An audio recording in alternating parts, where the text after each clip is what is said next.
இந்த கால வேளையில கர்த்தருடைய வார்த்தையை நாம் கவனமாக நாம் கேட்போமாக. நாம் வாசிப்போம். சங்கீத புஸ்தகம் 119வது சங்கீதம் 165வது வசனத்தை ஒருவர் வாசிக்கலாம். சங்கீத புஸ்தகம் 119வது சங்கீதம் 165வது வசனத்தை ஒருவர் சத்தத்தை உயர்த்தி வாசிக்கலாம். Great peace have they which love thy law, and nothing shall offend them. உம்முடைய வேதத்தை நேசிக்கிறவர்களுக்கு மிகுந்த சமாதானம் உண்டு, அவர்களுக்கு இடரல் இல்லை. இப்பொழுது வாசிக்க கேட்ட இந்த வசனத்தின் மூலமாக கர்த்தர் நம்மோடு பேசும்படியாக நாம் ஜெபிப்போம். எங்கள் அன்பின் இயேசுவே, நாங்கள் உம்மை துதிக்கிறோம், ஸ்தோத்திரிக்கிறோம் அப்பா. இப்பொழுது நாங்கள் வாசிக்க கேட்ட இந்த வசனத்தின் மூலமாக கர்த்தாவே ஸ்தோத்திரம். ஆண்டவரே, நீர் எங்களோடு பேசுங்க. உம்முடைய வார்த்தைகள் உள் பிரவேசிக்கட்டும், சமாதானத்தை கொண்டு வரட்டும். ஆண்டவரே, உம்முடைய வார்த்தையாகிய தேவன் ஒவ்வொரு இருதயத்துக்கும் உள் பிரவேசிக்கட்டும். வார்த்தையாகிய தேவன் ஆண்டவரை ஒவ்வொருவரும் நீங்க ஆசீர்வதிங்க. நீங்க பேசுங்க, நாங்கள் கேட்கிறோம். இயேசு கிறிஸ்துவின் மூலமாய் வேண்டிக் கொள்கிறோம் எங்க நல்ல பிதாவே, ஆமென். ஹல்லேலூயா. கர்த்தருடைய பரிசுத்த நாமத்திற்கு மகிமை உண்டாவதாக. இந்த கால வேளையில கர்த்தர் நம்மோடு பேசுகிற வார்த்தைகள் என்ன? இப்பொழுது வாசிக்க கேட்ட இந்த வசனத்துல நாம் பார்க்கிறோம், உம்முடைய வேதத்தை நேசிக்கிறவர்களுக்கு மிகுந்த சமாதானம் உண்டு, அவர்களுக்கு இடர் இல்லை என்று நாம் வாசிக்க கேட்டோம். கர்த்தருடைய பரிசுத்த நாமத்திற்கு மகிமை உண்டாகட்டும். பரிசுத்த வேதாகமத்தை நேசிக்கிறவர்களுக்கு தான் மிகுந்த சமாதானத்தை அவர் தருகிற தேவனாக இருக்கிறார். நம்முடைய தேவன் சமாதான பிரபு என்று ஏசாயா தீர்க்கதரிசியின் புஸ்தகத்தில் நாம் பார்க்கிறோம். நம்முடைய தேவன், நம்முடைய இயேசு கிறிஸ்து சமாதான பிரபுவாய் இருக்கிறார். இந்த கால வேளையிலும் கூட ஒவ்வொருவரும் ஒரு மனநிலையில நீங்க வந்திருக்கலாம். நம்முடைய தேவன் சமாதானத்தின் கர்த்தராய் இருக்கிறார். மிகுந்த சமாதானத்தை தந்து வழி நடத்துகிறார். யாருக்கு தான் அந்த சமாதானம் கிடைக்குமா? அவருடைய வேதத்தை, பரிசுத்த வேதாகமத்தை நேசிக்கிறவர்களுக்கு நாம் அதை நேசிக்க வேண்டும். நேசித்து இந்த வார்த்தை என்னை உயர்த்தும், இந்த வார்த்தை என்னை ரட்சிக்கும், இந்த தேவனுடைய வார்த்தை எனக்கு நன்மை செய்யும் என்று நாம் அதை விசுவாசித்து நேசித்து நாம் வாசிக்க வேண்டும், அதை தியானிக்க வேண்டும். உம்முடைய வேதத்தை நேசிக்கிறவர்களுக்கு மிகுந்த சமாதானம் உண்டு என்று பார்க்கிறோம். கர்த்தருடைய வார்த்தை ஒரு மனிதனுக்குள்ள இருக்குமானால் அவர்களுக்கு இடர் இல்லை, ஒருபோதும் அவர்கள் தடையே வராது. கர்த்தருடைய வார்த்தை வல்லமையுள்ள வார்த்தை. இயேசு கிறிஸ்து கூட தேவனுடைய வார்த்தையினால்தான் பிசாசை ஜெயித்தார். அவர் ஒரு மனிதனே அவருடைய வார்த்தை உயிர்ப்பிக்கிறதா இருக்கிறது, அவர் வார்த்தையாய் இருக்கிறார் என்று நாம் பார்க்கிறோம். கர்த்தருடைய பரிசுத்த நாமத்திற்கு மகிமை உண்டாகட்டும்.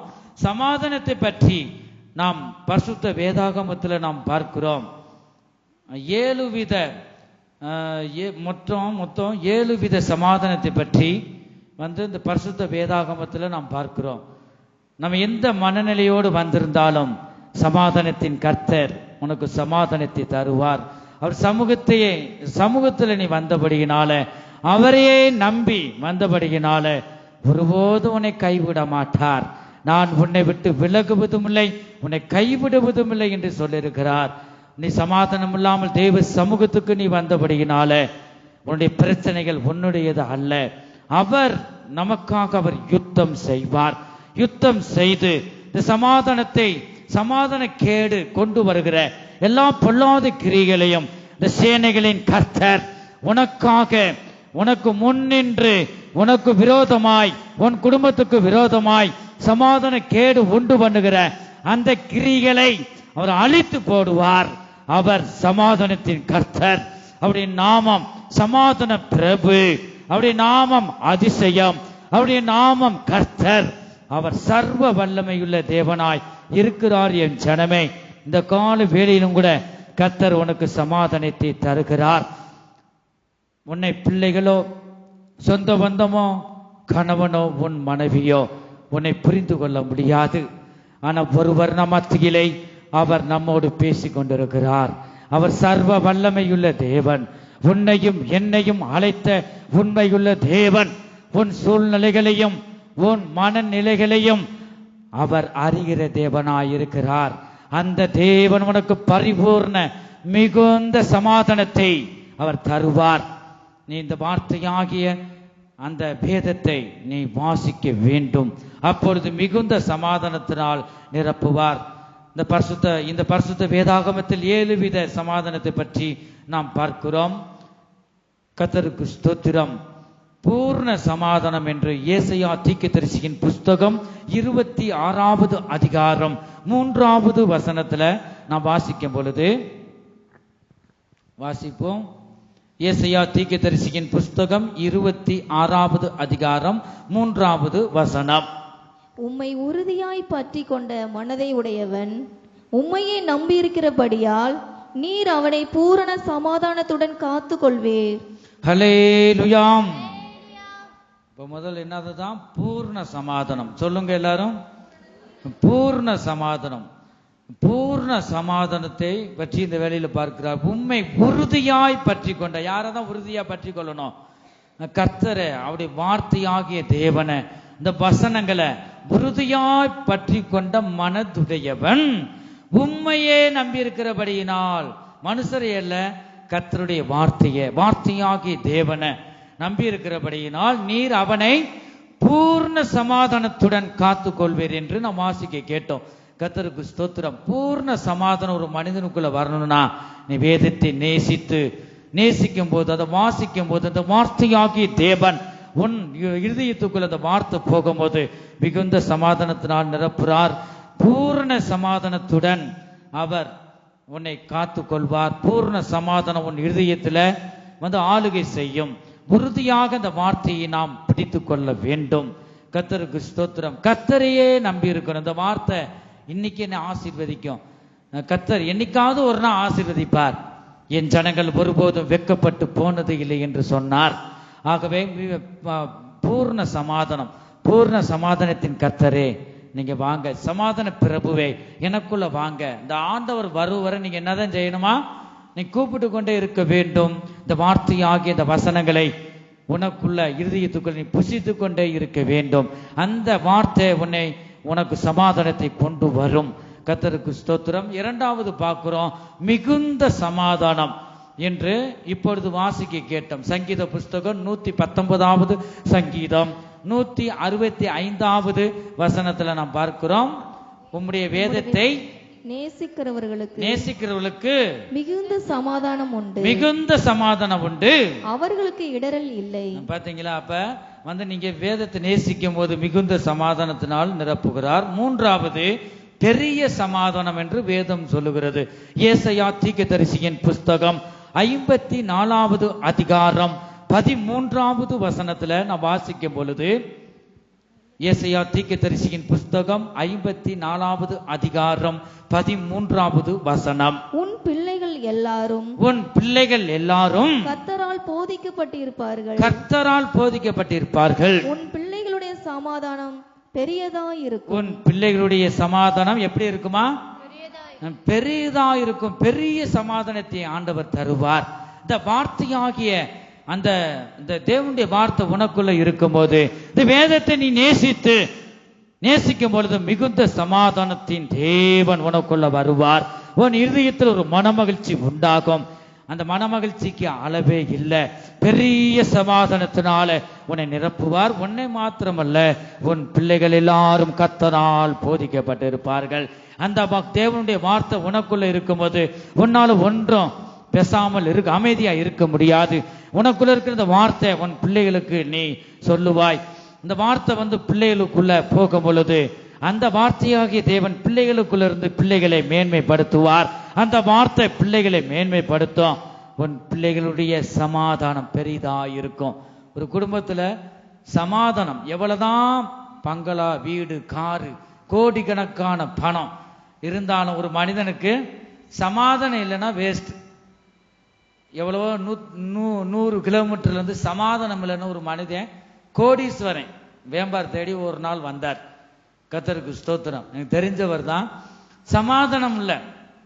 எத்தனோ கோடி சொல்ல முடியாது. ஏழைகளுக்கு 2 கொடுத்தா சமாதானம் கிடைக்கும். இதை சாலமோன் சொல்றார். அவர் சாப்பிடாத சாப்பாடு கிடையாது, எல்லாம் அனுபவிச்சுட்டு அவர் என்ன சொல்றார், எல்லாம் மாயே. இந்த பூமியில ஒரு மனிதனுக்கு நன்மை செய்வதை விட வேற எது இல்லைன்னு சொல்றார். ஆகவே அவர் அந்த இடத்துக்கு வந்தவர்னு என்னன்னு தெரியல, ஒரு சமாதானமா இருக்கு. அப்ப அடிக்கடி எப்பயாவது 2-3 முறை வந்துட்டு போறார். ஆகவே ஒரு சமாதானம் வரணும்னா தேவ சந்நிதியில என்னதான் பணம் இருந்தாலும், நான் சொன்னேன், மற்ற ஏழைகளுக்கு கொடுத்து நீ அவங்களை நோக்கிப்பார், அதுல உள்ள சந்தோஷம் எதுல இல்லை. ஆண்டவர் அதான் பார்க்கிறார். இந்த ஏழைகளுக்கு சிறியோருக்கு எதை கொடுக்குறீங்களோ அதையே எனக்கு தாரீங்கன்னு சொல்றாரு. ஆகவே சமாதானம் வேணும். எவ்வளவுதான் பணம் காசு இருந்தாலும் ஒரு குடும்பத்துல என்னதான் வேணுமா, சமாதானம். சமாதானம் பண்ணுகிறவர்கள் பாக்கியவான்கள், தேவனுடைய புத்திரர் எனப்படுவார்கள் மத்தேயு சுவிசேஷத்துல நாம் பார்க்கிறோம். கர்த்தருக்கு ஸ்தோத்திரம். அப்ப சமாதானம் நமக்கு வேணும். பிள்ளைகளுக்குள்ளும் சமாதானம், கணவன் மனைவிக்குள்ள சமாதானம், ஒரு குடும்பத்துக்குள்ள சமாதானம் இருந்தா தான் மனமகிழ்ச்சியாக நாம் காணப்பட முடியும். டெய்லி சண்டை போட்டு சமாதான கேடு, அது பிசாசு கொண்டு வருவது. ஏன் இப்படி சண்டையெல்லாம் வருதுன்னா, தேவ வசனம் இல்ல, தேவனுடைய வார்த்தை இருதயத்தில் இல்ல. இந்த வேதத்தை நேசித்து அவங்க வாசிக்க மாட்டாங்க.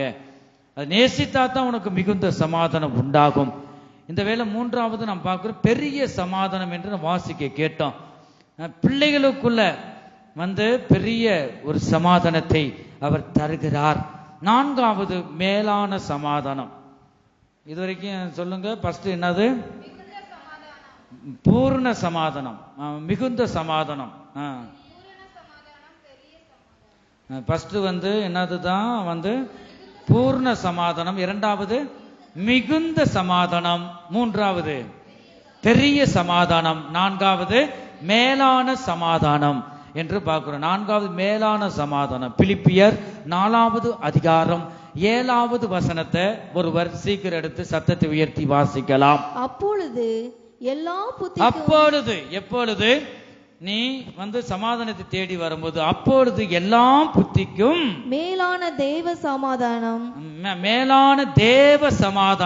உங்கள் இருதயங்களையும் உங்கள் சிந்தைகளையும் கிறிஸ்து இயேசுவுக்குள்ளாக காத்துக்கொள்ளும். ஹல்லேலூயா. பாருங்க, செல்வராணி மகா மூத்த பிள்ளை முன்னாடி நின்றது என்னால சந்தோஷம் தாங்க முடியல. ஏன்னா ஒரு மூலையில இருக்கும். அந்த பாப்பா முன்னாடி ஆண்டவர் தான் கொண்டு வரார். அந்த பாப்பாவுக்கு நான் ஜெபம் பண்ணேன். அந்த பிள்ளைக்கு நல்ல எதிர்காலத்தை ஆண்டவர் வச்சிருக்கார். முன்னாடி வரும்போது தான் மிகுந்த என்னால, எனக்கு வேற எது இல்லை, நீங்க தான் யாரு எனக்கு, நீங்க எல்லாருமே எனக்கு பிள்ளைகள் தான். பல்லு போன கிழவியா இருந்தாலும் கிழவனா இருந்தாலும் நீங்க யாரு எனக்கு, நீங்கெல்லாம் பிள்ளைகள், நான் பெற்ற பிள்ளைகள், தேவன் எனக்கு தந்த மந்தைகள். ஆகவே எனக்கு அதுதான் சந்தோஷம். உங்களுக்கு கொடுக்கப்பட்ட பிள்ளைக மனம் திரும்பி வந்தா உங்களுக்கு சந்தோஷம். எனக்கு எப்ப சந்தோஷம் உண்டாகும், தேவ சந்நிதியில முன்பாக இருக்கும்போது அந்த பிள்ளையுடைய எதிர்காலம் நல்லா இருக்கும். பாடல் பகுதி, ஆராதனை பகுதி அந்த பிள்ளைகளை உருவாக்கி கொண்டு போகணும்னு நான் விரும்புவேன். ஆண்டவர் அதைத்தான் விரும்புகிறார். சீசராகி சீசர்களை உருவாக்குங்கன்னு சொல்றார்.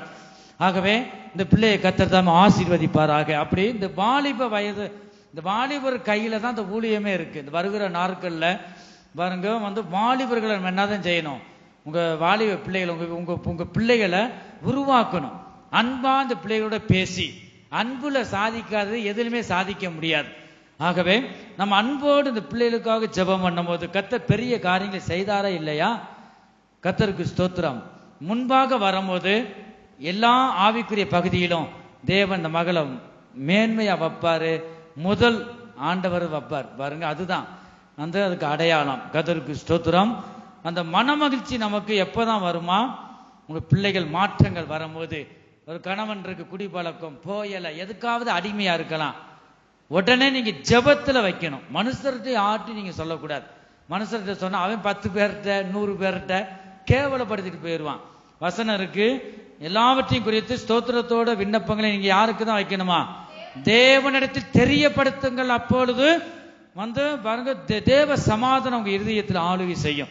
நம்முடைய ஆவியான தேவன் நம்மோடு அவரை பேசுகிறார். அவர் சமூகத்தில் நீ விண்ணப்பம் பண்ணுவது உனக்கு முன்பாகவே நிற்கிறார். உனக்கு சமாதானத்தை தரும்படியாக அவர் உன் விண்ணப்பத்தை கேட்கிறார். ஆகவே அவரை நாம் பிடித்துக் கொள்ள வேண்டும். கர்த்தருடைய பரிசுத்த நாமத்திற்கு மகிமை உண்டாவதாக. இந்த இடத்துல பார்க்கிறோம், எல்லா புத்திக்கும் மேலாக, அப்பொழுது எல்லா புத்திக்கும் மேலான தேவ சமாதானம் உங்கள் இருதயங்களையும் உங்கள் சிந்தனைகளையும் கிறிஸ்து இயேசுவுக்குள்ளாக காத்து கொள்ளும் என்று நாம் வாசிக்க கேட்டோம். கர்த்தருக்கு ஸ்தோத்திரம்.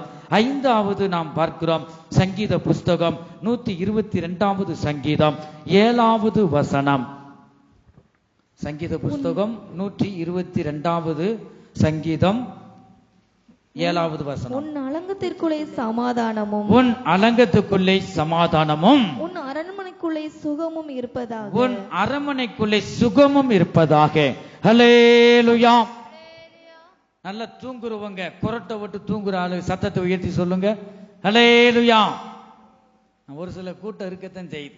அப்ப நான் விழிப்புள்ளவர்களாகவே நான் காணப்பட வேண்டும். உங்களுக்கு சமாதானம் வேணும்னா, உங்க குடும்பத்துல சமாதானம் வேணும்னா உங்களுக்குள்ள என்ன இருக்கணும்? தேவனுடைய வார்த்தை. இந்த தேவனுடைய வார்த்தையை நேசித்து நீங்க படிக்க வேணும். கர்த்தருடைய வார்த்தை உங்களுக்குள்ள இருக்கணும். நீங்கள் என்னிலும் என் வார்த்தைகள் உங்களிலும் நிலைத்திருந்தால் நீங்க கேட்டுக்கொள்வது எதுவோ அது உங்களுக்கு செய்யப்படும் என்று யோவான் சுவிசேஷத்துல நாம் பார்க்கிறோம். இப்பொழுது 5வது அலங்கத்துக்குள்ளே சமாதானம். 5வது, உன் அலங்கத்துக்குள்ளே சமாதானம் வேண்டுமானால் நீ ஒருவருக்கு குடும்பத்துல ஏதோ பேசிட்டாலும் சரி சொல்லி நீங்க என்னதான் தாழ்ந்து போகணும்.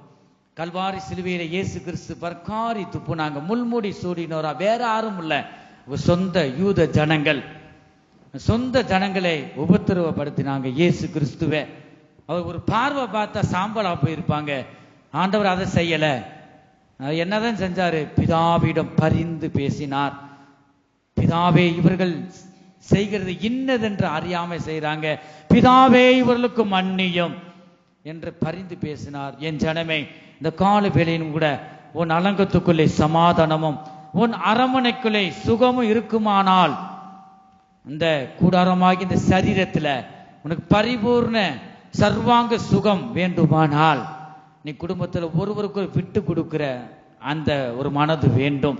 இந்த சர்வ வல்லமையுள்ள தேவன், இந்த பிதாவாகிய தேவன், அவருடைய ஒரே குமாரனாகிய இயேசு கிறிஸ்து இந்த கல்வாரி சிலுவையில் பட்ட பாடுகள் சொல்ல முடியாது. அவ்வளவு வேதனைகள், சோர்வுகள், துன்பங்கள், அவமானங்கள் எல்லாம் நமக்காகவே அந்த கல்வாரி சிலுவையிலே அத்தனையும் சகித்தார். நம்ம ஒரு வார்த்தையை நம்ம குடும்பத்துல யாராகிலும் சொன்ன சகிப்பு தன்மை இல்லை. நம்மை நாம் இந்த வேளையில திருவசனத்துக்கு முன்பாக ஆராய்ந்து பார்ப்போமாக. உன் அலங்கத்துக்குள்ளே சமாதானம் வேணுமா? உன் அரண்மனைக்குள்ளே சுகம் வேண்டுமா? உன் ஆவி, ஆத்மா, சரீரம் நல்ல ஒரு ஆரோக்கியமாய் காணப்பட வேண்டுமா? குடும்பத்துக்குள்ள ஒருவருக்கு விட்டு கொடுத்து நீ போவாயானால் கர்த்தர் உன்னை உயர்த்துவார். இந்த இயேசு கிறிஸ்து நமக்காக பிதாவிடம் பரிந்து பேசினார். அவர் மன்னித்தார். ஒருவருக்கொரு மன்னியுங்கள் என்று சொன்னார். நாம் மன்னிக்கிறவர்களாய் காணப்படும் போது இந்த இயேசு கிறிஸ்து பிதாவின் வலது பார்சத்துல வீற்றிருந்தார் என்று வாசிக்கிறோம். ஆகவே அது போலவே நாம் ஒருவருக்கொருவர் குடும்பங்களில் நாம் மன்னிக்கிறதுனால நாம குறைஞ்சு போக மாட்டோம். எந்த அளவுக்கு நீ மன்னிக்கிறாயோ அந்த அளவுக்கு உன்னை மேன்மைப்படுத்துவார். அவர் உன்னை மேல மேல கொண்டு போவார். பேதுரு கூட சொல்றார், எத்தனை தரம் சகோதரனுக்கு நாம் மன்னிக்க வேண்டும்? தப்பு பண்ணா அவர் 770 தரம் என்று சொல்றார். 770 தரம் சொன்னா 490 தரம். அதுக்கு மேலேயே நீ மன்னிச்சுக்கிட்டே இரு. நீ மன்னிக்க மன்னிக்க உன்னை உயர்ந்த ஸ்தானத்துல உன்னை கொண்டு போவார். நீ மன்னிக்க மன்னிக்க அவனும் ரட்சிக்கப்படுவான். இந்த மன்னிக்கிற சுபாவம் இருக்கும்போது அங்க சமாதானம் ஆளுகை செய்ய. அது மாத்திரமல்ல, உன் அலங்கத்துக்குள்ளே சமாதானமும் உன் வீட்டை சுற்றிலும் இருக்கிற உனக்குள் இருக்கிற தேவ சமாதானத்தின் கர்த்தர் உன் சுற்றிலும் இருக்கிற வீடுகளிலும் இந்த சமாதானம் தொடும். அந்த குடும்பங்களிலும் சமாதானத்தின் கர்த்தர் ஆளுகை செய்வார்.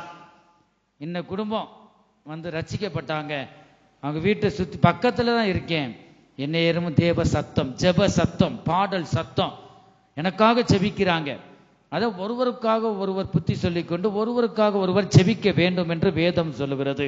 கர்த்தருக்கு ஸ்தோத்திரம். இந்த மன்னிக்கிற சுபாவம் இருக்கும்போது அந்த சமாதானம் நம் வீடுகளில் நம்ம சரீரங்களிலும் சர்வாங்க சுகத்தை தந்து அவர் நடத்துகிறார். உன் அலங்கத்துக்குள்ளே சமாதானமும் உன் அரமனைக்குள்ளே சுகமும் இருப்பதாக என்று நாம் பார்க்கிறோம். ஆறாவது, ஆளுகை செய்யும் சமாதானம். ஆறாவது, ஆளுகை செய்யும் சமாதானம். கொலோசியர் 3வது அதிகாரம் 15வது வசனம். கொலோசியர் 3வது அதிகாரம் 15வது வசனத்தை நாம் வாசிப்போம். தேவ சமாதானம் உங்கள் இருதயங்களில் தேவ சமாதானம் உங்கள் இருதயங்களில் ஆளக்கடுவது. நீங்க சமாதானம் ஒரு வீட்டுக்கு நீங்க போகும்போது 12 சீசரிடம் இயேசு கிறிஸ்து சொல்ற வார்த்தை என்னதுதான்? முதல் முறையா ஒரு வீட்டுக்குள்ள போகும்போது உங்களுக்கு சமாதானம் என்று வாழ்த்துங்கள். அது மாதிரிதான் நீங்க யாராவது நீங்க சந்திக்கிறேன்னா உனக்கு சமாதானம் அப்படி நீங்க சொல்ல வேண்டும். நம்ம தேவனுடைய பிள்ளைகள் இந்த இருளின் பிள்ளைகளிலிருந்து நம்ம பாவத்தில் உளையான சேற்றில விழுந்து கடந்த ஒரு காலத்துல தேவனுடைய அன்பு நம்மளை தேடி வந்து ரட்சித்தது. ஆகவே சமாதானத்தின் கர்த்தர் நமக்குள்ள இருக்கிறார். நீங்க யார் யார பாக்குறீங்களோ உங்களுக்கு சமாதானம் உண்டாவதாக சொல்லுவீங்களா? ஒருவருக்கு ஒரு சொல்லுங்க. இப்ப ஒருவரை பார்த்து ஒருவர் சொல்லுங்க, உங்களுக்கு சமாதானம். சத்தத்தை உயர்த்தி சொல்லுங்க. நீங்க கர்த்தர் சமாதானம் வச்சிட்டார், இருதயத்திலே வச்சிட்டார். யோவான் சுவிசேஷம் 14வது அதிகாரம் நினைக்கிறேன். இந்த இடத்துல என் சமாதானத்தை உங்களுக்கு வைத்து போகிறேன் சொல்றார். ஆகவே சமாதானமா இருக்கிறது இல்லாத நம்ம கையில தான் இருக்கு. உன் வாழ்க்கை உன் கையில, ரட்சிக்கப்படாத மனிதன் சொல்றான். ஆகவே நம்ம சமாதானமா இருக்கிறது நம்ம கையில தாங்க இருக்கு. கர்த்தர் நமக்கு வச்சிட்டார். நமக்குள்ள யார் இருக்கா? சமாதானத்தின் கர்த்தர் இருக்கிறார். அப்ப அந்த சமாதானம் வெளிப்பட வேண்டும். அப்ப தேவ சமாதானம் உங்கள் இருதயங்களில் ஆளக்கடவது. இதற்கென்றே நீங்கள் ஒரே சரீரமாக அழைக்கப்பட்டிருக்கிறீர்கள் என்று நாம் பார்க்கிறோம். கர்த்தருக்கு ஸ்தோத்திரம்.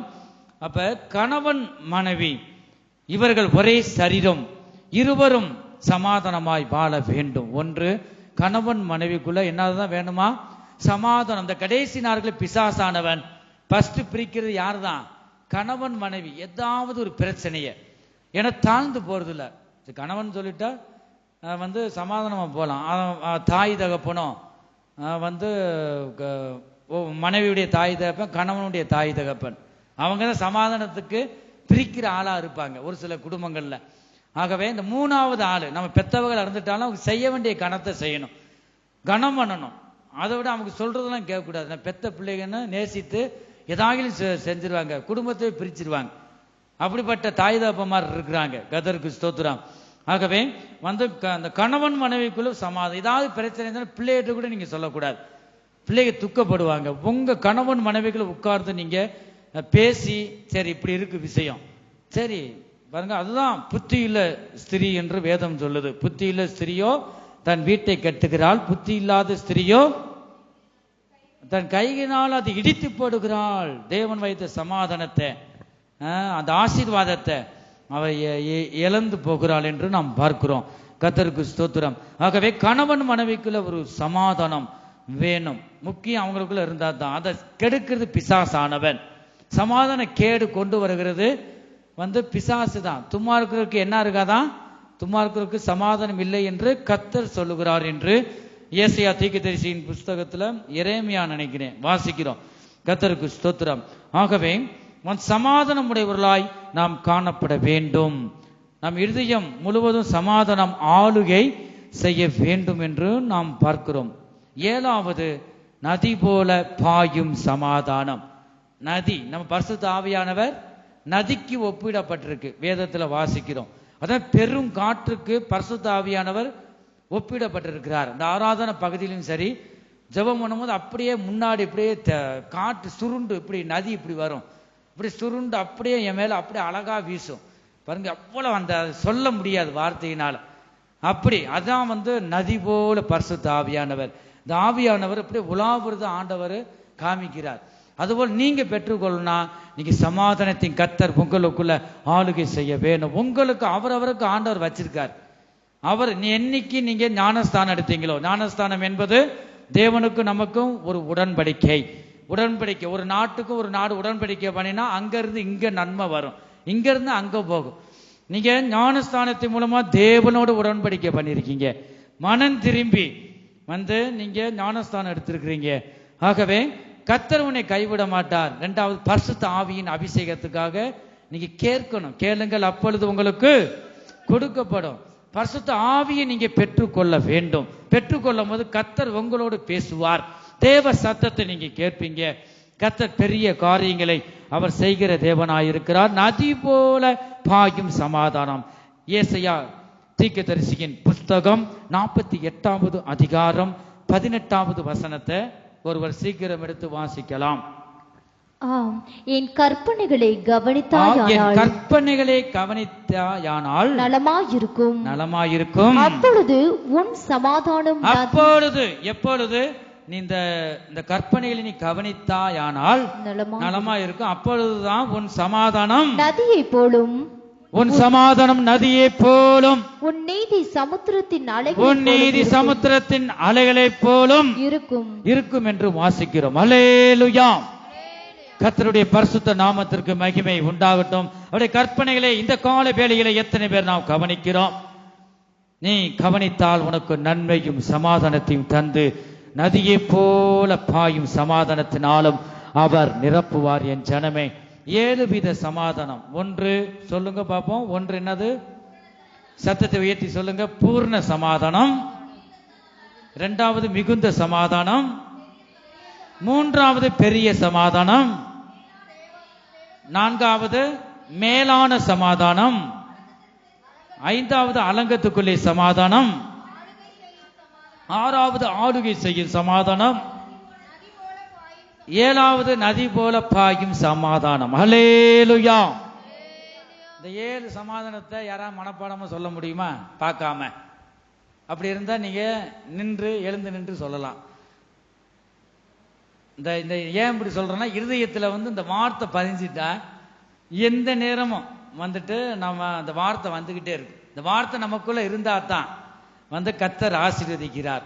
மிகுந்த வேதத்தை நேசிக்கிறவர்களுக்கு மிகுந்த சமாதானம் உண்டு. வருகிற நாட்கள்லாம் வேத புஸ்தகத்தை எடுத்துட்டு போகாத காலம் வரப்போகுது. அதிக காலம்ல சீக்கிரம் இருக்கு. வசனத்தை கேட்கக்கூடாத பஞ்ச காலம் வருகிறது என் ஜனமே. ஆகவே இந்த நாளுக்குள்ள இருதயமாகி இந்த பலகையில் கர்த்தருடைய வார்த்தையை நாம் எழுதி கொள்ள வேண்டும்.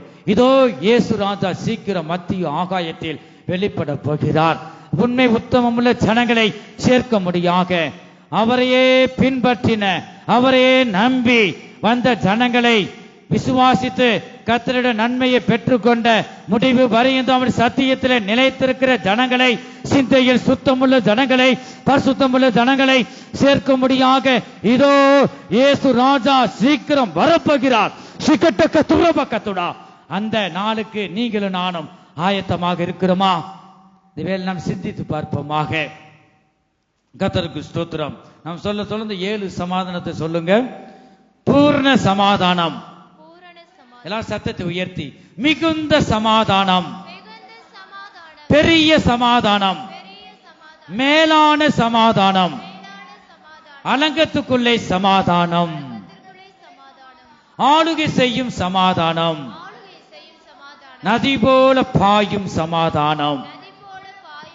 ஹல்லேலூயா. நீங்க சமாதானத்தின் கர்த்தர். இயேசுவின் நாமம் என்ன? அதிசயம், கர்த்தர். அதே மாதிரி உங்க நாமம் என்ன? அனிதா, பாக்கிய செல்வி, வேற என்னது? தினேஷ். பேர் சொல்லி ராமச்சந்திரன், இந்த ஐயா இருக்கார். நாமத்தை சொல்லும் போது அவர் திரும்பி பார்ப்பார். ஆகவே நம்முடைய தேவன் எப்பொழுதும் காண்கிற தேவன். அவர் சொல்றாரு கேளுங்கள், கேட்க சொல்றாரு. கேட்கும் போது நாம் பெற்றுக்கொள்கிறோம். ஆகவே இந்த இடத்துல நம்ம கேட்கணும். அவருடைய நாமம் பூர்ண சமாதானம், மிகுந்த சமாதானம். அவருடைய சமாதான பிரபுவாவே இருக்கிறார். சமாதான பிரபுவே. அவரவரை நாமத்தை சொன்னாதான் அவங்க திரும்பி பார்ப்பாங்க. ஆகவே இந்த வார்த்தையை, இந்த சமாதானத்தின் அவருடைய நாமத்தை நீங்க கூப்பிடும் போது யாரோ ஒருவர் ஏதோ ஒரு மூலையில கஷ்டத்துல கூப்பிடுதுங்க, மகளை நான் வாரேன், உன் இருதயத்துக்குள்ள வந்து விடுவார். ஒரு மனிதனுக்குள்ள கர்த்தர் வந்தா அவர் உங்க இருதயத்துல பயங்கரமான காரியங்களை அவர் செய்வார். கர்த்தருக்கு ஸ்தோத்திரம். இந்த இடத்துல அதை நம்ம பார்க்கிறோம்.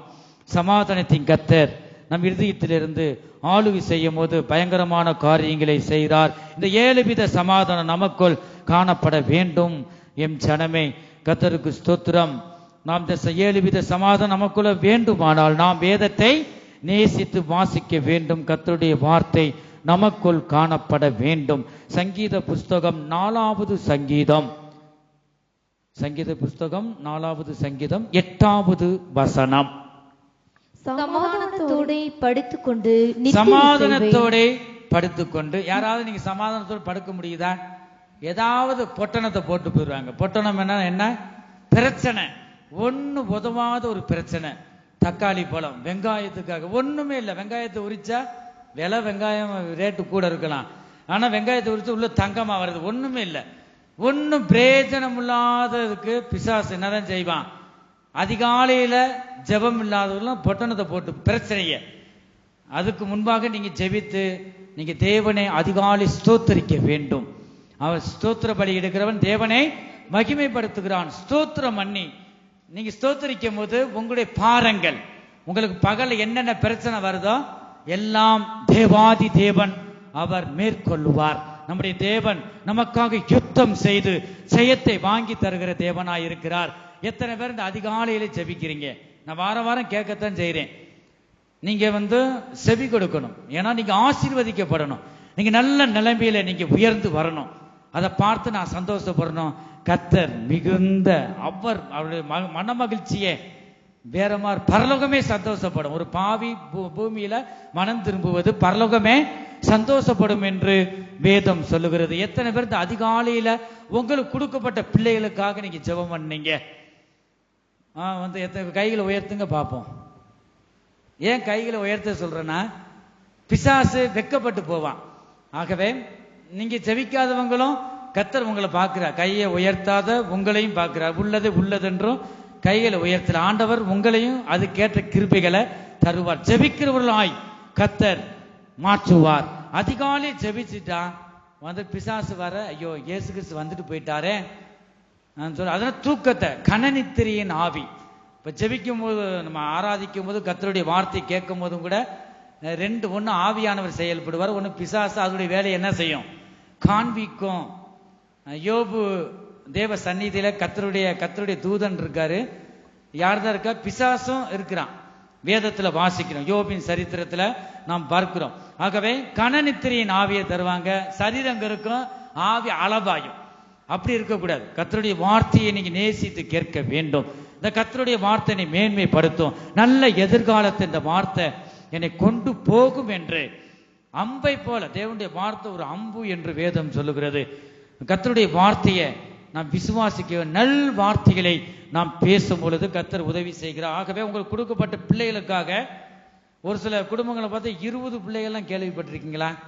16 பிள்ளைங்க. எங்க அம்மா கூட பிறந்தவங்க 16, 15 பொம்பளை பிள்ளை தான். ஒண்ணு தான் பையன், 16வது.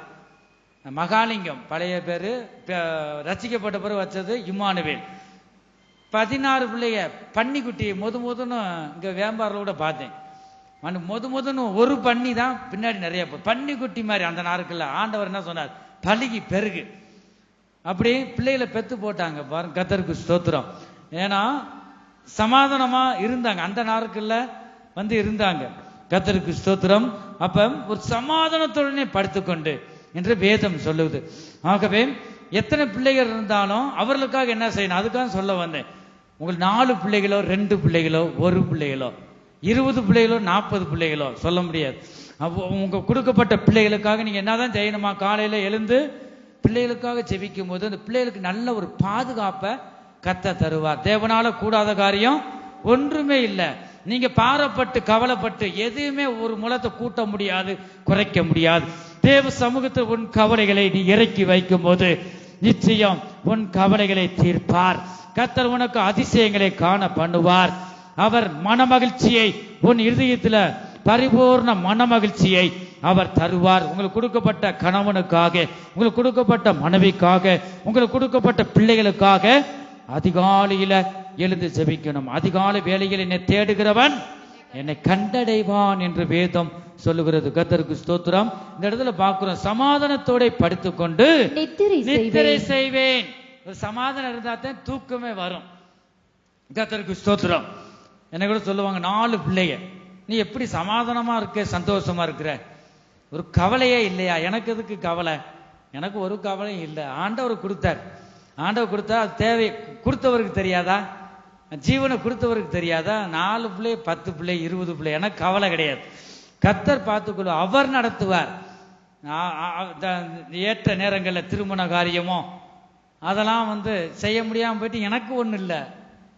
அவர் தான் வெட்கப்பட்டு போவார். அதனால் நான் கவலைப்பட மாட்டேன். அவர் என்னை விட தீவிரமாக இருப்பார். என் பிள்ளைகளுடைய எதிர்காலத்தை அவர் பொறுப்படுத்திக் கொள்வார். அதான் அந்த பாரத்தை நம் பிள்ளைகள்லாம் கர்த்தருடைய கரத்தில் வச்சு நீங்க செபிக்க வேண்டும்.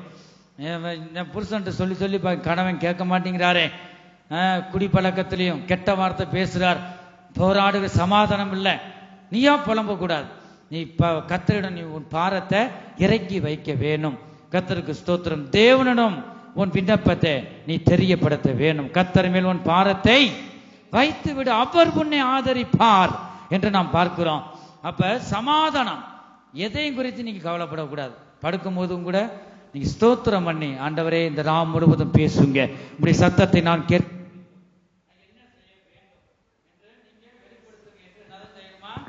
நீங்க கேட்க வேண்டும். கர்த்தருக்கு ஸ்தோத்திரம். ஓ தேவனுக்கும் மகிமை, தூக்கி எடுத்தார் என்னை, தூக்கி எடுத்தார் இயேசு. தம் கரத்தினை நீட்டி ரட்சித்தாரே, ஓ தேவனுக்கு மகிமை. இயேசுவை நேசிக்கிறேன், மேன்மேலும் நேசிக்கிறேன். அக்கரையில் நான் நின்றவரை என்று வாழ்த்துவேன். அக்கரையில் நான் நின்றவரை என்று வாழ்த்துவேன். ஹல்லேலூயாம்.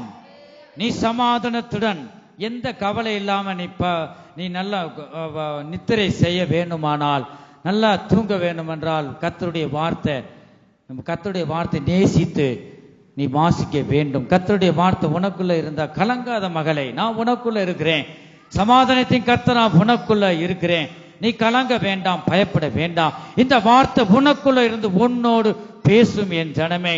இந்த தாவீது ராஜா சொல்றார், சமாதானத்தோட படுத்துக்கொண்டு நித்திரை செய்வேன், எந்த கவலையும் எந்த பாரமும் எனக்கு இல்லை. அந்த வானத்தை இந்த பூமியும் சிருஷ்டித்த சர்வ வல்லமையுள்ள தேவன் எனக்குள்ள இருக்கிறார். உலகத்தில் உள்ளவனிலும் நம்மில் இருக்கிறவர் பெரியவர். நான் எதுக்கு கவலைப்படணும்? நான் சமாதானத்தோட படுத்துக்கொண்டு நித்திரை செய்வேன் என்று சொல்றார். கர்த்தாவே நீர் ஒருவரை என்னை சுகமாய் தங்க பண்ணினேன். சுகமா தூங்கணும். உங்க வீடுகளில் மரங்கள் இருந்தா, ஏதாவது ஊஞ்சல் இருந்தாலும் நீங்க தொட்டியில தூங்கலாம். இப்போ 4 பிள்ளை ஆன பிறகு கூட எங்கள் வீடுகளில் என்னதான் செய்வேன், அந்த ஒரு சபை முன்னாடி மரம் இருந்துச்சு, நல்லா தொட்டி கட்டினா இருந்தேன். நல்ல ஸ்ட்ராங்கான சேலை தான் வச்சு நல்லா ஆட்டி விடுங்க பிள்ளைகளான ஆட்டை விட்டு நல்லா சுகமா தூங்குனேன் பாருங்க. அப்படி என்னத்தை நீங்க டென்ஷனா இருந்து எதையும் கவலைப்படி என்னதான் கொண்டு போக போறீங்க? இந்த பூமியில ஒரு வாழ்க்கை தான், மறுவாழ் பரலோக ராஜ்யத்தில் அழியாத வாழ்க்கை. இங்க நீ செய்யணும். இருக்கிறவருக்கு ஒருவருக்கு அன்பா இருக்கணும். பார்க்கிறவங்க சிரிச்சுட்டு போனாங்க, ஐயோ அது என்ன பாஸ்டர் தொட்டில ஆட்டிக்கிட்டு இருக்காங்க பாருங்க. சுகமா இந்த தாவீது ராஜா அதேன்னு சொல்றாரு, சுகமாய் இந்த இடத்துல தங்க பண்ணினீர். அப்ப நமக்குள்ள ஒரு ஆரோக்கியம் சுகம் வரணும். கவலையை நினைச்சா ஒருபோதும் இதெல்லாம் பிசாசு கொண்டு வர்றது, இதெல்லாம் தடை ஆகிறோம்.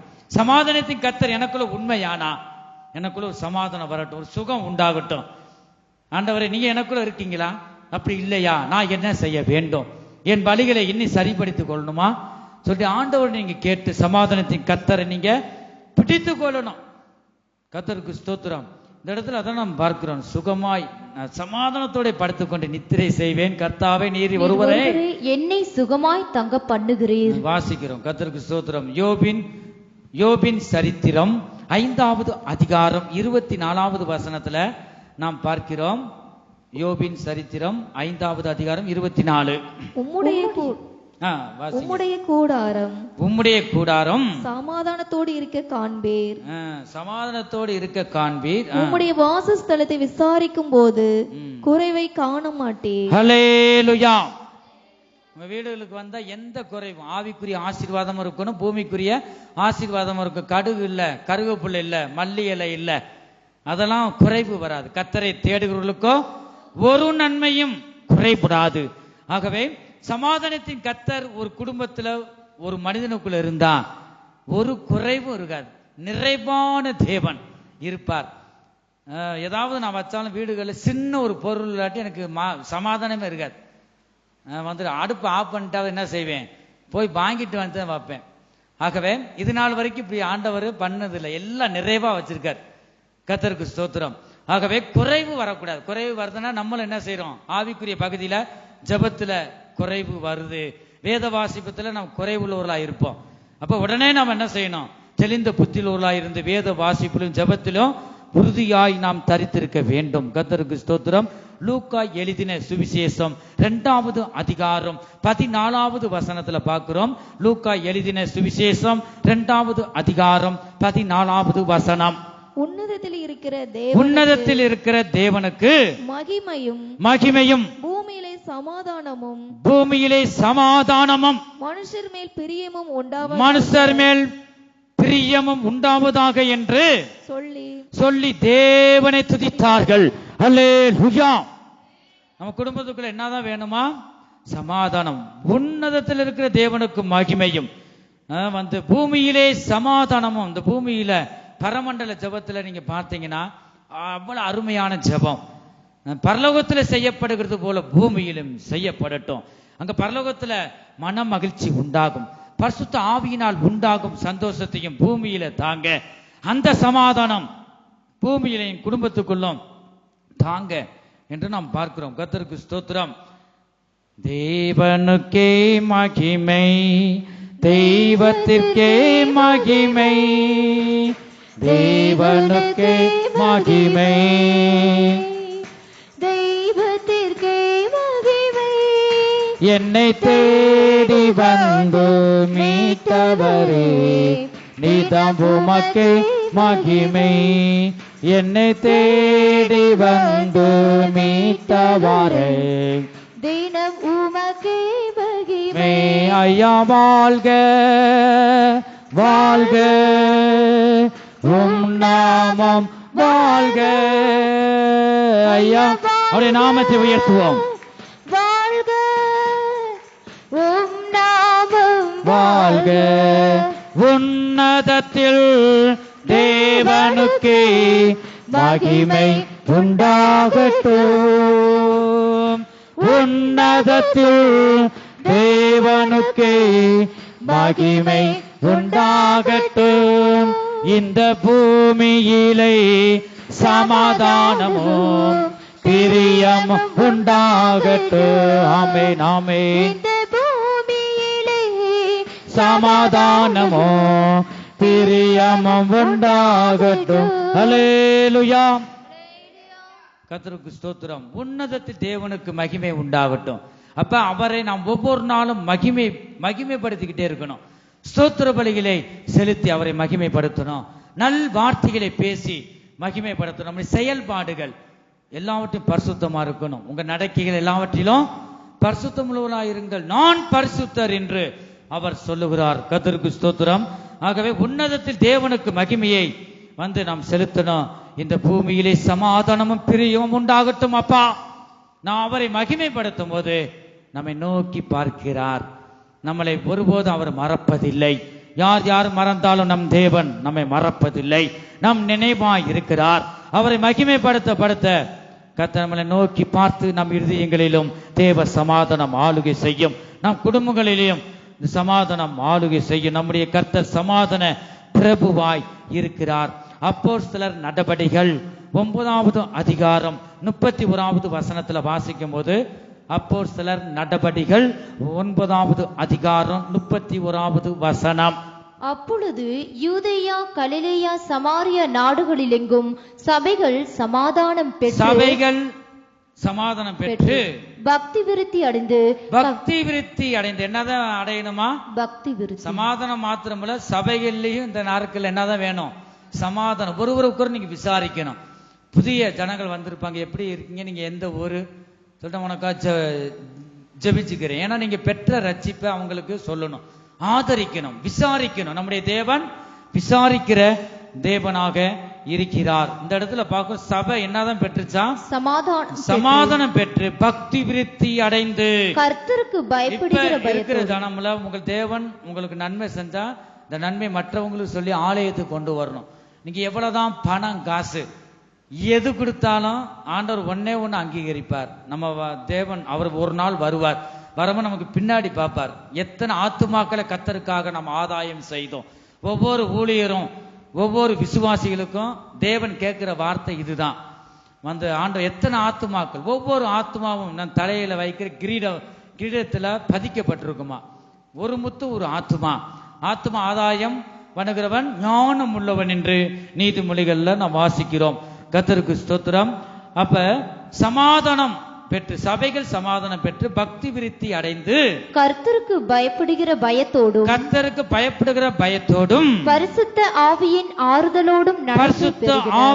ஆறுதலோடும் நடந்து பெருகின என்று நாம் வாசிக்கிறோம். பெருகின ஆத்துமாக்கள் பெருகணும். கர்த்தருக்கு ஸ்தோத்திரம். இந்த பூமியில எத்தனை ஆத்துமாக்கு நீ ஆதாயம் பண்ற, அதுல உள்ள சந்தோஷம் எதிலுமே ஞாபக புஸ்தகத்தில் உன் பேர் எழுதப்படும்.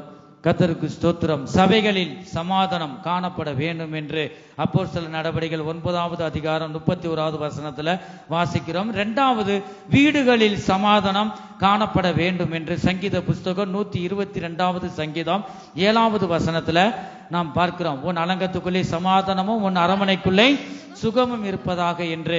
3வது தேசத்தில் சமாதானம் காணப்பட வேண்டும் என்று யோவேல் 2வது அதிகாரம் 21வது வசனத்துல பார்க்கிறோம். 1061வது பக்கத்துல நாம் பார்க்கிறோம் தேசத்தில் சமாதானம் வேண்டும் என்று. தேசமே பயப்படாது மகிழ்ந்து கலிகொரு கர்த்தர் பெரிய காரியங்களை செய்வார் என்று நாம் வாசிக்கிறோம். 1 தெசலோனிக்கேயர் 5வது அதிகாரம் 13வது வசனத்துல நாம் பார்க்கிறோம். 1 தெசலோனிக்கேயர் 5வது அதிகாரம் 13வது வசனத்துல வாசிக்கும் பொழுது அவருடைய கிரியைகளின் நிமித்தம்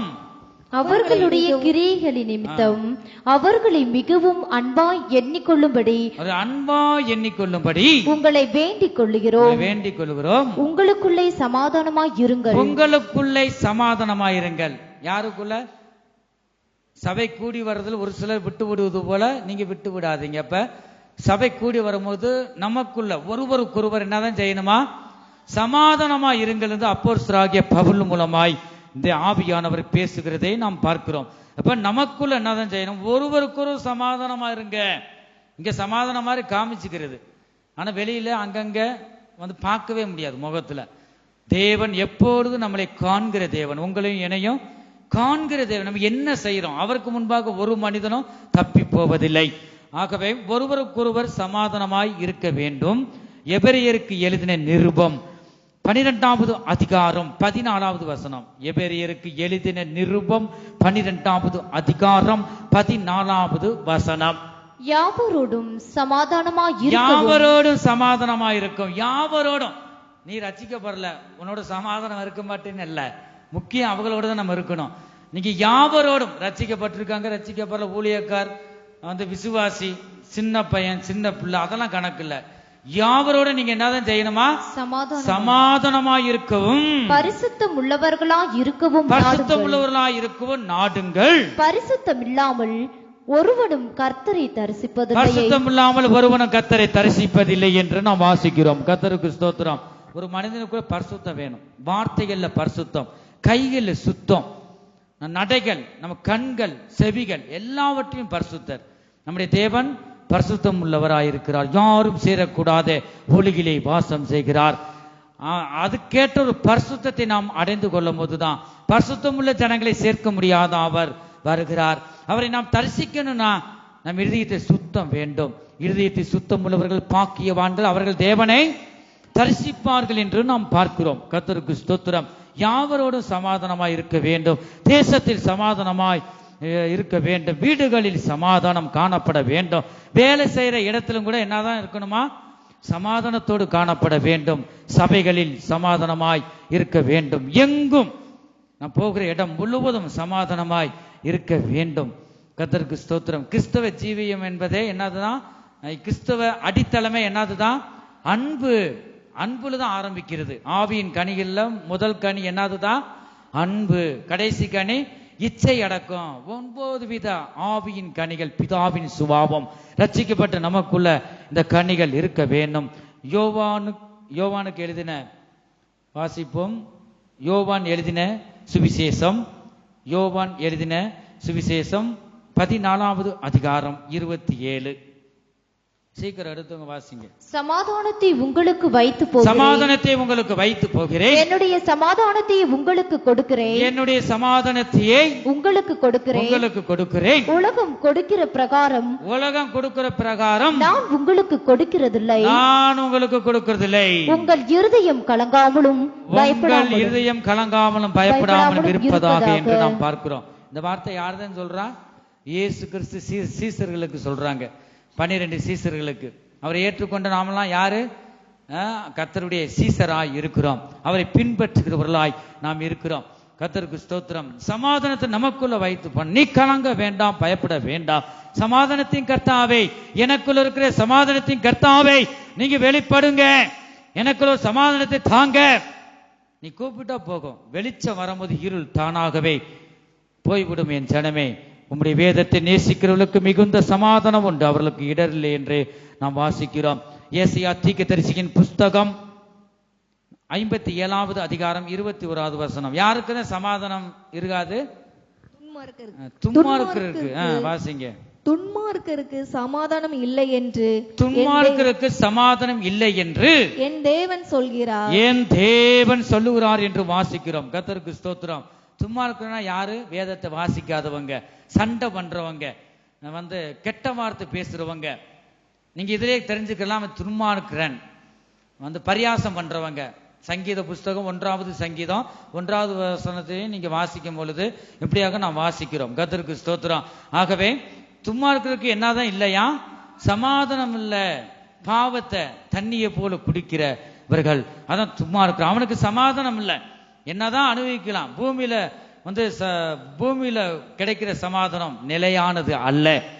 இந்த சமாதானம் துன்மார்க்கருக்கு கொஞ்ச நேரம் இருக்கும், பிறகு சமாதானம் இருக்கா. துன்மார்க்கருக்கு சமாதானம் இல்லை என்று கர்த்தர் சொல்லுகிறார் என்று வாசிக்கிறோம். ஏசாயா தீர்க்கதரிசியின் புஸ்தகம் 57வது சங்கீதம் 2வது வசனத்துல பார்க்கிறோம். நேர்மையா நடந்தவர்கள் சமாதானத்துக்குள் பிரவேசித்து தங்கள் படுக்கைகளில் இளைப்பாறுகிறார்கள் என்று வாசிக்கிறோம். கர்த்தருக்கு ஸ்தோத்திரம். ஒரு இளைப்பாறுதல், ஒரு சமாதானம் கிடைக்கணும்னா தேவனுடைய வசனத்தை நாம் நேசிக்க வேண்டும். மத்தேயு சுவிசேஷம் 5வது அதிகாரம் 9வது வசனத்துல பார்க்கிறோம். சமாதானம் பண்ணுகிறவர்கள் பாக்கியவான்கள், அவர்கள் தேவனுடைய புத்திரர் எனப்படுவார்கள் என்று நாம் வாசிக்கிறோம். கர்த்தருக்கு ஸ்தோத்திரம். நம்ம சமாதானம் பண்ணணும், அவங்க சமாதானம் பண்ணட்டும். அவங்க பெருசா நாம் பெருசா அப்படி இருக்கக்கூடாது. கர்த்தருக்கு முன்பாக தன்னை முற்றிலும் தாழ்த்த வேண்டும். கர்த்தருக்கு ஸ்தோத்திரம். நம்ம அம்மாவை எடுத்தாலும் அந்த மீனாட்சி அம்மா கோயில் மதுரையில் இருக்கே, தர்மாகத்த மக, கர்த்தர் அவங்களை ரட்சித்தார். எவ்வளவு இந்த தாழ்மையை அவங்களோட நம்ம கற்றுக்கொள்கிறோம். ஆகவே தேவனுடைய பிள்ளைகள் அப்படிதான் இருக்கணும். என்னதான் தெரிஞ்சாலும் தன்னை தாழ்த்துகிறவர்களாக எப்படி அநேக ஊழியர்களை நாம் பார்க்கிறோம். ஒரு மனிதன் தன்னைத்தானே தாழ்த்தும் போதுதான் ஒருவரை மனப்பூர்ணமாய் மன்னிக்கிறவர்களை கர்த்தர் அப்படி மேல மேல கொண்டு போவார். கர்த்தருக்கு ஸ்தோத்திரம். நமக்கு சமாதானம் இல்லைன்னா நம்ம தாழ்த்த வேண்டும், நம் வழிகளை சரிப்படுத்திக் கொள்ள வேண்டும். கர்த்தருக்கு ஸ்தோத்திரம். நீதிமொழிகள் 16வது அதிகாரம் 7வது வசனத்துல நான் வாசிக்கும் பொழுது, நீதிமொழிகள் 16வது, ஒருவனுடைய வழிகள் கர்த்தருக்கு பிரியமாயிருந்தால், ஒருவனுடைய வழிகள் கர்த்தருக்கு பிரியமாயிருந்தால் அவனுடைய சத்துருக்களும் அவனோட சமாதானமாகும்படி செய்வார். அவனுடைய சத்துருக்களும் அவனோட சமாதானமாகும்படி செய்வார் என்று. எப்படிப்பட்ட சத்துருவா இருக்கட்டும், கர்த்தருக்கு ஸ்தோத்திரம். உன் கணவன் அவன் மனைவியா இருக்கலாம். ஒரு சிலர்லாம் ஒரு வீட்டுல 2 சமையல் நடக்குது. காரைக்குடியில அது வெக்கம் இல்லாம ஜெபிச்சுக்குங்க, சொல்றது கேட்க மாட்டேது இந்த சகோதரி. பாருங்க எவ்வளவு வேதனையா இருக்கு. சகிப்பு தன்மை இல்லை. அவளுக்கு 3 பிள்ளைங்க இருக்கு. பிள்ளையுடைய வாழ்க்கை எதுக்கு ஆகும்? ஒரு பிடிவாதம். நர்சு வேலை பார்க்குது, அதுக்கு தன்னை கலெக்டரா இருந்துட்டு தன்னை வேலையை எழுதி கொடுத்துட்டு ஊழியத்துக்கு வராங்க. நீ ஏமாத்திரம் ஊசியம் போடுறத உனக்கு தெரியும். ஒரு நர்ஸ், அதுக்கு பெருமை. ஒரு சமாதானம் அல்ல, அவ்வளவு வைகுது சத்தம். ஆனா சர்ச்சுக்கு போகுது, அதே கவலையான ஒரு காரியம். அவர் ரட்சிக்கப்படல. இது தாழ்ந்து போகணுமா இல்லையா? சகிப்புத்தன்மை இல்லை. இந்நாள் வரைக்கும் அப்படிதான் இருக்கு. கீழ்ப்படியெல்லாம் அப்படிதான். எனக்கு போன் பண்ணாத, ஜெபின்னு சொல்லாத. நான் இருக்கிறவர்களுக்கு எனக்கு ஜெபிக்க கரெக்டா இருக்கு. ஜனங்களுக்கு வந்துட்டு அவனை சொல்லியும் பார்த்து ஜெபிச்சும் பார்த்துட்டேன். கர்த்தருக்கு நீ இடம் கொடுக்க, உன் பலியை நீ சரிப்படுத்தல, உன் பலி தேவனுக்கு பிரியமா இல்லை. திடீர்னு தீர்க்க தரிசனம் வர இருக்கிறதுனால போன் மூலம் பேசிக்கிட்டு இருக்கும்போது இதை சொல்லுன்னு சொன்னார் ஆண்டவர். சொல்லிட்டேன். வந்து தன்னை சரிப்படுத்தல. இந்த இடத்துல பார்க்க ஒருவனுடைய பலி கர்த்தருக்கு பிரியமா இருக்கணும். நீ மனுஷருக்கு நீ பிரியப்படுத்துற, பிசாசை நீ பிரியப்படுத்துற. பிசாசுக்கு எதிர்த்து நில்லுங்கள், அப்பொழுது அவன் உங்களை விட்டு ஓடி போவான். நீ பிசாசை பிரியப்படுத்தினா சமாதானம் இருக்காது. வந்து அது நீ உன் பலியை சரிப்படுத்துன்னு சொன்ன கேட்கல. இந்த வசனம் பாருங்க, உன்னுடைய பலி கர்த்தருக்கு பிரியமா இருந்தால் அவனுடைய சத்துருக்களும் அவனோடு சமாதானமாகும்படி செய்வார். குடும்பத்துல வந்து கணவன் கூட சமாதானம் இல்லையா, ஜெபிச்சு பார்ப்போம். எல்லாத்தையும் சொல்லியிருப்போம், ஊழியர்கிட்டையும் சொல்லியிருப்போம். இன்னும் இந்த கணவன் வந்து மனைவியோடு சேரலையா, எனக்கு கூப்பிட்டு தேடி வரலையா. நம்ம குறைவு உள்ளவங்க, ஆண்டவர் நான் குறைவு உள்ளவங்க, எதை எதை நீ வந்து சரி பண்ணுமோ, ஆண்டவர் பேசாத வார்த்தை பேசிட்டேனா என்னை மாத்திக்கிறேன். அந்த வேம்பாருக்கு வந்த பிறகு என் ஜீவியத்தில் நடந்த சம்பவம் அதுதான். இந்த வார்த்தை மூலம் பேசினார். என்னதான் நீ ஊழியம் செஞ்சாலும் ஒரு சில காரியங்களை நீ உன்னை சரிப்படுத்திக் கொள்ள வேண்டும் என்று ஆண்டவர் என்ன செஞ்சார், உணர்த்தினார். என்னதான் எல்லாரும் ஊழியக்காரர் பரிசுத்தவான் கிடையாது. வசனம் என்ன இருக்கு, பரிசுத்தம் உள்ளவன் இன்னும் பரிசுத்தமாகட்டும் என்று வேதம் சொல்லுது. அப்ப நம்ம வழிகளை சரிப்படுத்தும் போது நிறைவான தேவன் ஆசீர்வதிக்கிறார். அதுதான் உண்மை. நம்ம வழிகளை சரிப்படுத்தணும். ஆண்டவரே சமாதானம் இல்லை, இப்ப என் வழி சரியில்லை, நீங்க வழியை சரிப்படுத்த மாட்டீங்களா? என்னால முடியல, ஆனா உம்மால தேவனால எல்லாம் கூடும், நீங்க உதவி செய்யுங்க என்று இயேசுவிடம் உதவி கேட்க வேண்டும். எரேமியா தீர்க்கதரிசியின் புஸ்தகம் 33வது அதிகாரம் 6வது வசனத்துல பார்க்கிறோம். இதோ நான் அவர்களுக்கு சௌக்கியமும் ஆரோக்கியமும் வர பண்ணி அவர்களை குணமாக்கி அவர்களுக்கு பரிபூரண சமாதானத்தையும், அவர்களுக்கு பரிபூர்ண என்ன சமாதானம், பரிபூர்ண சமாதானத்தையும் சத்தியத்தையும் வெளிப்படுத்துவேன் என்று வாசிக்கிறோம். அப்ப முதலாவது நமக்குள்ள என்ன வரணுமா, சௌக்கியம். சௌக்கியமா இருக்கையா, ஏதோ இருக்கேன், அது பரிபூர்ண சர்வாங்க சுகம் கிடையாது.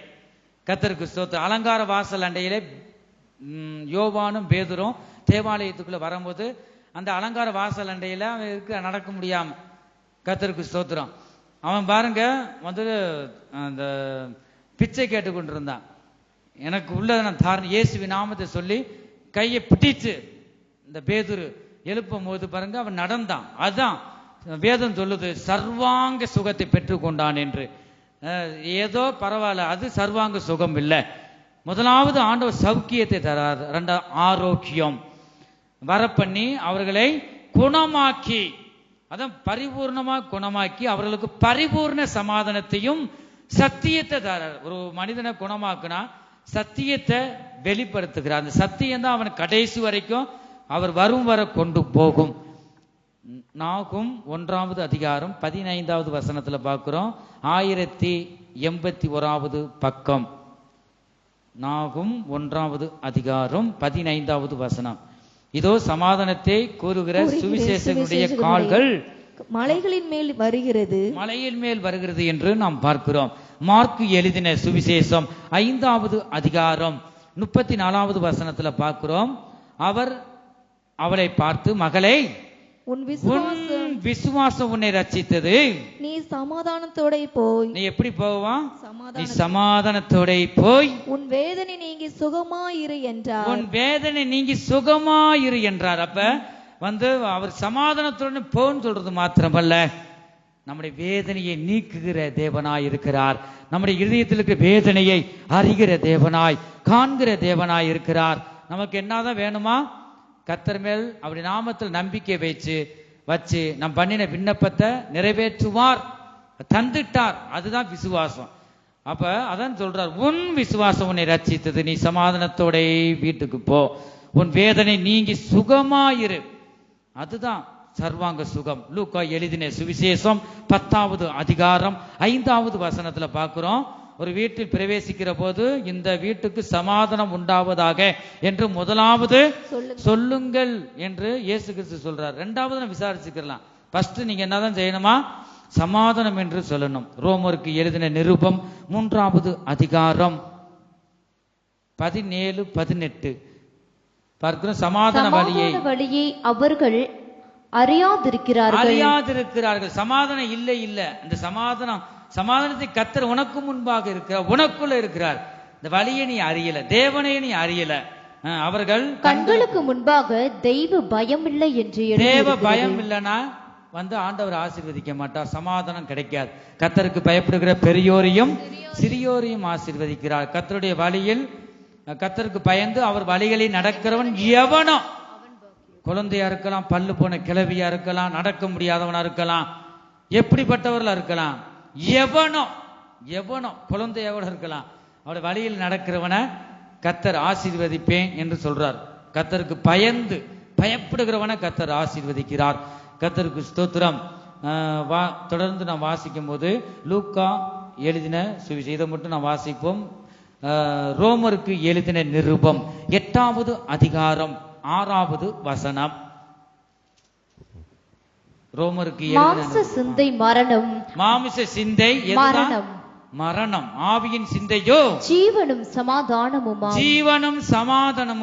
எல்லாரும் சொல்லுங்க. மாமிச சிந்தை மரணம், ஆவியின் சிந்தையோ. சத்தமே இல்லையே, சொல்லுங்க. எல்லாரும் தூங்குறாங்க நினைக்கிறேன். மாமிச சிந்தை மரணம், ஆவியின் சிந்தையோ ஜீவனும் சமாதானமுமாம். நீங்க நல்லதையே நீங்க சிந்திக்க வேண்டும். நல்லதை சிந்திக்கும் போது, நல் வார்த்தைகளை பேசும் போது சிந்தையில அவர் சமாதானத்தின் கர்த்தர் ஆளுகை செய்கிறார். ரோமருக்கு எழுதின நிருபம் 12வது அதிகாரம் 18வது வசனத்துல, கூடுமானால் உங்களால் ஆன மட்டும் எல்லா மனுஷரோடும் சமாதானமாய் இருங்கள் என்று வாசிக்கிறோம். ரோமருக்கு எழுதின நிருபம் 14வது அதிகாரம் 17வது வசனத்துல, தேவனுடைய ராஜ்யம் புசிப்பும் குடிப்பும் அல்ல, அது நீதியும் சமாதானமுமாம், பரிசுத்த ஆவியினால் உண்டாகும் சந்தோஷமாய் இருக்கிறது என்று நாம் வாசிக்கிறோம். நேரம் இல்லாதனால எழுதிக்கிங்க. 1 பேதுரு 3வது அதிகாரம் 11வது வசனத்துல, பொல்லாப்பை விட்டு நீங்கி நன்மை செய்து சமாதானத்தை தேடி அதை பின் தொடர கடவன் என்று வாசிக்கிறோம். சங்கீத புஸ்தகம் 37வது சங்கீதம் 11வது வசனத்துல, சாந்த குணமுள்ளவர்கள் பூமியை சுதந்தரித்து மிகுந்த சமாதானத்தினால் மனமகிழ்ச்சியாய் இருப்பார்கள் என்று பார்க்கிறோம். சங்கீத புஸ்தகம் 37வது சங்கீதம் 37வது வசனத்துல, நீ உத்தமனை நோக்கி செம்மையானவனை நோக்கி பார்த்திரு, அந்த மனுஷருடைய முடிவு சமாதானம் என்று பார்க்கிறோம். சங்கீத புஸ்தகம் 29வது சங்கீதம் 11வது வசனத்துல, கர்த்தர் தமது ஜனத்திற்கு பலன் கொடுப்பார், கர்த்தர் தமது ஜனத்திற்கு சமாதானம் அருளி அவர்களை ஆசீர்வதிப்பார் என்று பார்க்கிறோம். எல்லாரும் எழுந்து நிற்போமாக. இந்த சர்வ வல்லமையில தேவனை நோக்கி நாம் பார்ப்போமாக. அவர் சமாதானத்தின் கர்த்தராய் அவர் நம்மோடு பேசிக் கொண்டிருக்கிறார். அவர் நீதியின் ராஜாவாய் இருக்கிறார். எல்லாரும் எழுந்து நிற்போம். உம்முடைய வேதத்தை நேசிக்கிறவர்களுக்கு மிகுந்த சமாதானம் உண்டு, அவர்களுக்கு இடர் இல்லை என்று நாம் வாசிக்கிறோம்.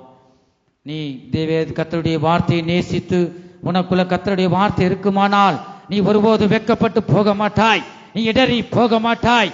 அவர் வல்லமையில தேவன் உனக்குள்ள இருந்து சமாதானத்தின் கர்த்தர் உன்னை ஜெயமாய் நடத்துவார்.